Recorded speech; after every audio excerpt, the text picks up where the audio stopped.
Okay, so now that your shape looks like this, we need to add the opposite side. So if I look at the final piece, you can see that the shape we just created is over here, and now we have to build off the opposite side going the opposite direction. So I'm going to go back to my part, and I'm going to turn my shape to the opposite side, and I'm going to create a sketch right here. So I'm going to right click and hit New Sketch. Okay, that's now going to let me draw on that plane there. The first thing I want to do is draw the circle. So I'm going to choose the circle tool, and I need to make sure that it aligns to the center. So you can see that a center line will show up, showing me that I'm in the center of my shape. Okay, if I move to the right or to the left, that line disappears, so you need to make sure that's right there. Then I'm going to draw my circle, and then I need to dimension it. The first dimension I'm going to do is the size of the circle. So I'm going to click my dimension button up here, and then I'm going to choose my circle, drag to the side, and click and change it to 50.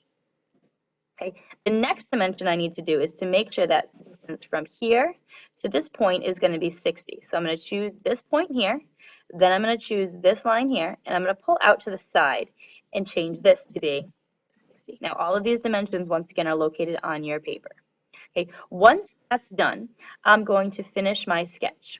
When I finish my sketch, you can see how it's all the way out here, and then I want to extrude this shape. So I'm going to extrude the circle here.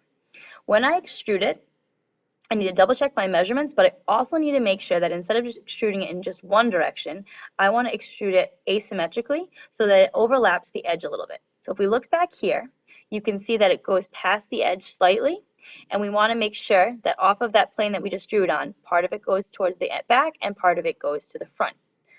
So we're going to go back to my part here, and then choose this part here. As you can see, it pops up this way.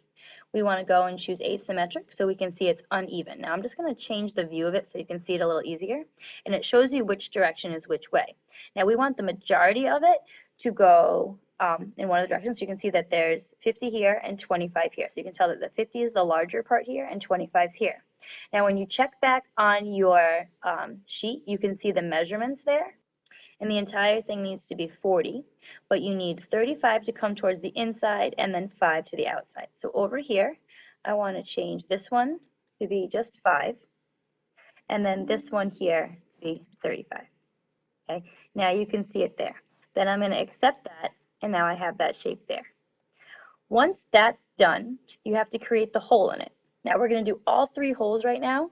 I'm going to actually make a second video for that, so just stop there and you can check out the next video.